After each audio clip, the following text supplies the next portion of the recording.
आगे बढ़ते मुख्यमंत्री शिवराज सिंह चौहान ने अपने पिछले कार्यकाल में नमामि देवी नर्मदे योजना का आगाज किया था। योजना के तहत जिन क्षेत्रों में नर्मदा नदी गुजरी वहां दोनों किनारों पर 1 किलोमीटर के दायरे में पौधारोपण किया जाना था। इसके लिए करोड़ों का बजट भी आवंटित हुआ और यही बजट अधिकारियों के बंदरबाट का जरिया भी बन गया। अब सामने आया कि 2016 में शुरू हुई जिस योजना को सीएम शिवराज का ड्रीम प्लान कहा गया, उस योजना में अधिकारियों ने जमकर बंदरबाट किया और करोड़ों के घोटाले को अंजाम भी दे डाला।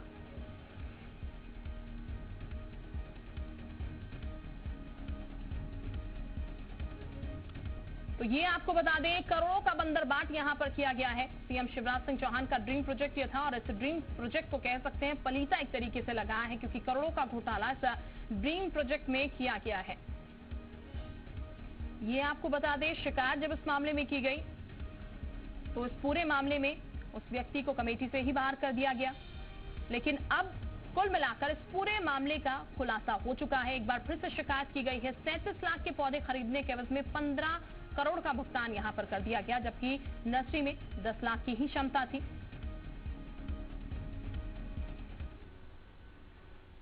तो पौध खरीद में घोटाले के खुलासे के बाद कांग्रेस हमलावर हो गई है। कांग्रेस प्रवक्ता के मिश्रा ने शिवराज सिंह पर निशाना साधते हुए कहा, आखिरकार नमामि देवी नर्मदे यात्रा का सच सामने आ ही गया, जिसमें करोड़ों का भ्रष्टाचार उजागर हुआ।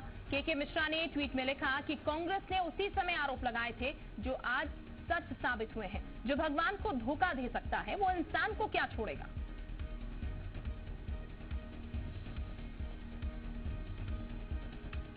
पौध खरीद में करोड़ों के घोटाले का पर्दाफाश करने के बाद जी मध्य प्रदेश छत्तीसगढ़ की टीम ने जब जबलपुर संभाग के संयुक्त संचालक मनोज मेश्राम से सवाल किए तो वो कैबिन छोड़कर चले गए। भीतरखाने से खबर है कि घपले करने वाले अधिकारियों को बचाने में मंत्रालय के अफसर जुट गए हैं, क्योंकि इस घोटाले के तार बहुत ऊपर तक जुड़े हैं। एक जिम्मेदार चैनल होने के नाते जी मध्य प्रदेश छत्तीसगढ़ की टीम जबलपुर संभाग के संयुक्त संचालक मनोज मेश्राम का पक्ष जानना चाहती थी, लेकिन उन्होंने कुछ भी बोलने से इनकार कर दिया। मेश्राम वही अधिकारी हैं जिन्होंने 6 माह की डिटेल जांच के बाद पौध खरीदी घोटाले का खुलासा किया, लेकिन मेश्राम की चुप्पी के बाद ये अंदाजा लगाना मुश्किल नहीं है कि उन्हें मुंह बंद रखने की हिदायत दी गई है। मनोज मेश्राम की रिपोर्ट में खुलासा हुआ कि उप संचालक राजेश रजौरिया ने अधिकारियों से निजी नर्सरी संचालकों को भुगतान कराया।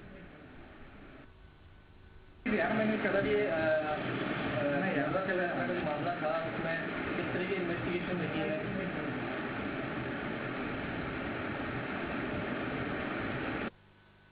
तो जी मध्य प्रदेश छत्तीसगढ़ के कुछ सवाल भी हैं जिसने खुलासा किया, वो अधिकारी आखिर मौन क्यों है, सबसे पहला सवाल। कुछ और सवाल भी हैं। क्या मेश्राम को मिली है मुंह बंद रखने की हिदायत, क्योंकि जब उनसे सवाल पूछे गए तो उनकी तरफ से कुछ कहा नहीं गया, चुप्पी उनकी तरफ से साधी गई। क्या घोटालेबाज अधिकारियों को बचाने की कोशिश हो रही है, ये भी एक वजह हो सकती है, क्योंकि कुछ भी नहीं कहा गया, वो इस पूरे मामले पर चुप रहे। इसके अलावा पौध खरीदी में करोड़ों के घोटाले को क्या दबाने की कोशिश हो रही है। पौध खरीदी घोटाले में फंसे अधिकारियों को राजनीतिक संरक्षण मिल रहा है। तो ये तमाम सवाल हैं जो कि जी मध्य प्रदेश छत्तीसगढ़ उठा रहा है और जी मध्य प्रदेश छत्तीसगढ़ सवाल पूछ रहा है कि आखिर ये चुप्पी क्यों है। क्या चुप रहने की हिदायत दी गई है या फिर घोटालेबाजों को बचाने की कोशिश। पौध खरीदी में करोड़ों के घोटाले को दबाया जा रहा था और आपको बता दें अब जाकर खुलासा हुआ है। जब जी मीडिया की टीम ने उनसे जानने की कोशिश की, उनसे पता लगाने की कोशिश की इस पूरे मामले को लेकर, तो उनकी तरफ से कुछ भी कहने से इनकार कर दिया गया। तस्वीरें भी हम आपको दिखा रहे हैं और ये बता दें उनकी तरफ से एक भी शब्द जो है वो इस पूरे मामले को लेकर नहीं कहा गया। और हरीश दिवेकर इस वक्त हमारे साथ जुड़ चुके हैं, एसोसिएट एडिटर, और हमारे साथ कांग्रेस नेता के मिश्रा जी भी जुड़ चुके हैं। बहुत स्वागत के मिश्रा जी आपका जी मध्य प्रदेश छत्तीसगढ़ पर। हरीश जी, सबसे पहले मैं आपके पास आती हूँ। हरीश जी, जो पूरा मामला सामने निकल के आया, करोड़ों का घोटाला यहाँ पर हुआ, लेकिन मेश्राम की तरफ से इस पूरे मामले का खुलासा तो जरूर किया गया, लेकिन जी मीडिया की टीम जब उनसे सवाल पूछती है, जब उनसे जानने की कोशिश करती है, तो वो कुछ भी कहने से इनकार कर देते हैं। एक शब्द भी उन्होंने नहीं किया। इसके पीछे का कारण क्या माना जाए?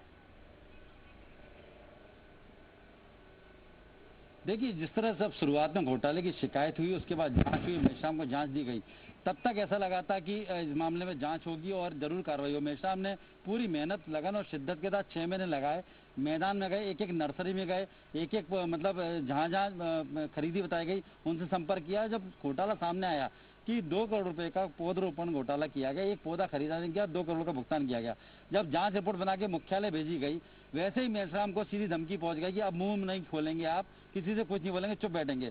उसके बाद मेश्राम ने मुंह पे ताला लगा लिया। जब हमने हमारी टीम ने बात करने की कोशिश की तो भागते नजर आए।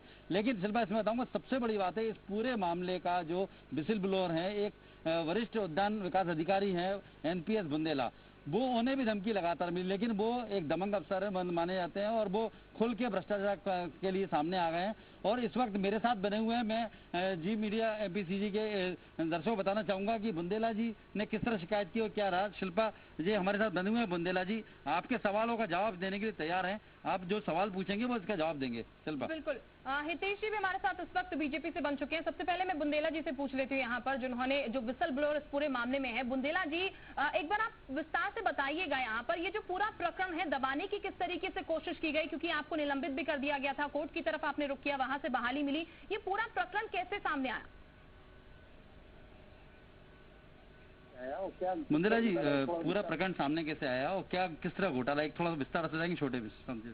सर इसमें क्या था, ये नमामि देवी नर्मदे में जो प्लांट खरीदी का मामला था, इसकी टेंडर कमेटी में मैं सदस्य था, सदस्य सचिव था।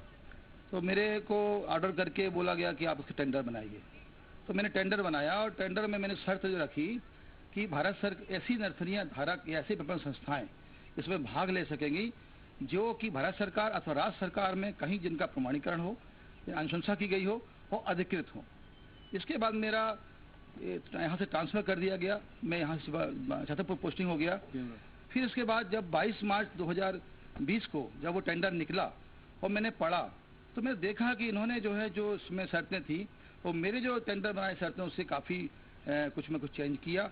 उसके बाद जब मुझे मालूम चला कि गलत करने जा रहे हैं, इससे फर्जी संस्थाओं को लाभ मिलेगा, तो मैंने तत्कालीन जो हमारे डायरेक्टर महोदय थे उनसे भी और भी लोगों से मैंने कहा कि ये गलत है, ऐसे में गलत लोगों को फायदा मिलेगा। एक आवेदन भी हस्तक्षेप किया था यहाँ पर बुंदेला जी, लेकिन उस पूरे प्रकरण को तब दबाने की कोशिश की गई और जो हमने खबर पड़ी उसके मुताबिक जो हमने दर्शकों को भी दिखाई कि आपको भी इसमें फंसाने की कोशिश की गई। हितेश बाजपेयी साहब हमारे साथ है बीजेपी से, के मिश्रा जी भी हमारे साथ है कांग्रेस से। हितेश जी सबसे पहला सवाल मेरा आपसे, ये पूरा प्रकरण हुआ सर, अब तक इस पूरे मामले में क्या एक्शन लिया गया, क्योंकि अब तो पूरे मामले का खुलासा हो रहा है, करोड़ों की धांधली हुई इस पूरे प्रकरण में। ये प्रकरण हमेशा उठता है, विधानसभा में भी इसके सवाल जब उठे थे तो प्रशासकीय स्तर पर जो जवाब आए थे वो मुझे बहुत अच्छे से ध्यान है उस समय की रिपोर्टिंग के आधार पर कि जवाब यही थे कि इसमें ऐसा कुछ नहीं हुआ है। अब उसके पश्चात जब ये बातें किसी भी प्रकार से उसके बाद भी अनियमितताएं यदि आती हैं तो मुझे लगता है प्रशासकीय भ्रष्टाचार को लेकर हमारी सरकार सख्त है और इसमें किसी भी प्रकार की ढील रखी जाएगी ऐसा मुझे नहीं दिखाई देता। तो प्रकरण जैसे ही दर्ज होगा उस पर कार्रवाई होगी। ठीक, के मिश्रा जी, हितेश बाजपेयी को आपने सुना, प्रकरण जैसे ही दर्ज होगा कार्रवाई होगी, आप क्या कहेंगे इस पूरे मामले को देखते हुए? शिल्पा जी देखिएगा, इस मामले को तत्कालीन प्रदेश कांग्रेस कमेटी के अध्यक्ष माननीय अरुण यादव जी और मैंने एक प्रेस कॉन्फ्रेंस के मामले से उठाया था और यह मामला 6 करोड़ 67 लाख पौधों से जुड़ा हुआ है और लगभग 650 करोड़ के भ्रष्टाचार से जुड़ा मामला है।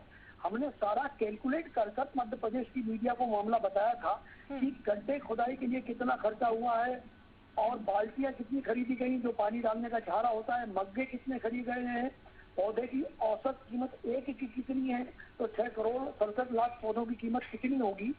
और हमने प्रधानमंत्री जी को भी ये पूरे भ्रष्टाचार की जानकारी 3 बार मेल पर दी थी कि जब वो समापन करने प्रधानमंत्री जी आए थे मंडला में, तब हमने उनसे निवेदन किया था कि ये पूरी यात्रा भ्रष्टाचार में आकंठ डूबी हुई है, कृपा कर आप इस भ्रष्टाचार में अपनी सहभागिता को दर्ज मत कराइए। वो रिकॉर्ड आज भी हमारे पास मौजूद है, कैलकुलेटेड किए थे हम लोगों ने पूरे की कितना कितना खर्चा इसमें हुआ है। और लोकायुक्त को भी हमने ये मामला सौंपा था। आज तक लोकायुक्त से हमें किसी भी तरह के कागजात के लिए उसके सत्यापन के लिए बुलावा नहीं आया है।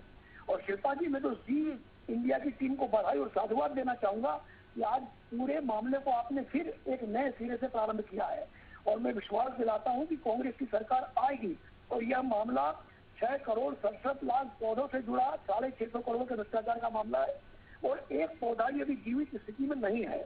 और ये तो छोटे अधिकारी भी शिकंजे में आए हैं, ठीक है, यानी कि कुछ और बड़े नाम भी सामने आ सकते हैं। के मिश्रा जी, आप बने रहिए हमारे साथ। हितेश वाजपेयी जी भी हमारे साथ बने हुए हैं। हरीश दिवेकर एसोसिएट एडिटर हमारे साथ बने हुए, उनके साथ बुंदेला जी हैं। हरीश जी हमारे साथ, हितेश जी भी हैं, के मिश्रा जी भी, बुंदेला जी भी हैं। आप कोई सवाल करना चाहें? जी, मेरा सवाल पहले वाजपेयी जी से है। वाजपेयी जी, जब एक उद्यान की विभाग का अफसर विसिल ब्लोअर बन के मामला करता, शिकायत करता है, शिकायत के बाद जांच होती है। जांच में 15 दिन पहले वहाँ के जो सहायक संचालक राजेंद्र राजौरिया दोषी पाए जाते हैं, अन्य अधिकारी दोषी पाए जाते हैं। उसके बाद दूसरी जांच रिपोर्ट होती है, दूसरी जांच में भी दोषी पाए जाते हैं, लेकिन 15 दिन बाद भी कोई कार्रवाई नहीं की गई। 40 करोड़ का भ्रष्टाचार सामने आया है, तो क्या कोई संरक्षण दे रहा है, वरिष्ठ स्तर पर संरक्षण मिल रहा है? क्या वजह है, क्यों देरी हो रही है? देखिए हरीश जी, 2-3 बातें मैं कह दूं। एक तो के मिश्रा जी का जवाब यदि अनुत्तरित रह जाएगा तो वो ठीक नहीं होगा। और आपको भी याद होगा हरीश जी कि जब इनकी 15 महीने की सरकार रही, उस दौरान आपके ही विभाग और मंत्री द्वारा ये स्पष्ट किया गया कि किसी भी प्रकार का कोई भी अनियमितता या घोटाला इस विषय में नहीं हुआ है। ये मेरे को फ्लोर ऑफ द हाउस की प्रोसीडिंग बहुत अच्छे से याद है और आपको भी ध्यान होगा। चाहे इस विषय को लेकर बात हो, चाहे सिंहस्थ के विषय को लेकर बात हो, जिसके लिए प्रेस कॉन्फ्रेंस करते रहे, लेकिन 15 महीने के दौरान ये एक बार भी इन्होंने कोई कार्रवाई नहीं करी। दूसरी बात, प्रशासकीय अनियमितताओं की जहां तक बात है और जिन बातों की तरफ विसिल ब्लोअर जी ने इशारा किया है, ऐसी बातें जब संज्ञान में राजभवन के आई, आप स्वयं बता रहे हैं, तब मार्च 2020 में जैसा आपने ही बताया है, इसकी जांच के आदेश हुए हैं और जो संयुक्त संचालक आदेश कर रहे हैं उनकी रिपोर्ट के आधार पर मुझे लगता है कि आगे केस दर्ज होने की बात होगी ही। और मैं आपको विश्वास दिलाता हूं कि जो उनकी जांच के आधार पर आगे की कार्रवाई होगी उसमें किसी भी प्रकार की कोई कोताही नहीं होगी। बिल्कुल, तो आगे बिल्कुल वाजपेयी जी, मेरा सवाल वहीं खड़ा हुआ है कि जिस तरह से आज मंडी सचिव को इंदौर में निलंबित किया गया, मात्र इसलिए कि मंडी का उन्होंने आज बंद रखा, कांग्रेस का भी बंद था, एक छोटे से पुराने आरोप निकाल के निलंबित कर दिया। यहाँ 40 करोड़ का घोटाला प्रमाणित है, जांच हो गई, जांच रिपोर्ट आ गई, 15 दिन से जांच रिपोर्ट मंत्रालय और उद्यान की संचालक के बीच में झूल रही है, लेकिन अभी तक कोई कड़ा कदम नहीं उठाया गया है। तो क्या ऐसा माना जाए, दूसरी ओर जिस तरह आपने कांग्रेस का नाम लिया, क्या बॉल इधर से उधर घूमती रहेगी, कांग्रेस भाजपा की तरफ, भाजपा कांग्रेस पर बॉल डालती रहेगी, भ्रष्टाचारी बचे रहेंगे? कौन भ्रष्टाचारी को संरक्षण दे रहा है? जब जांच रिपोर्ट आ गई, अब प्रमाण आ गए सामने, अब तो कार्रवाई करना है, तो फिर देरी क्यों हो रही? सवाल मेरा सिर्फ इतना है। हरीश जी, ये पूरी प्रशासकीय प्रक्रिया है और ऐसा कोई टेंडर नहीं होगा जिस टेंडर में हम इस प्रकार की कमियां भी नहीं निकाल सकते हैं।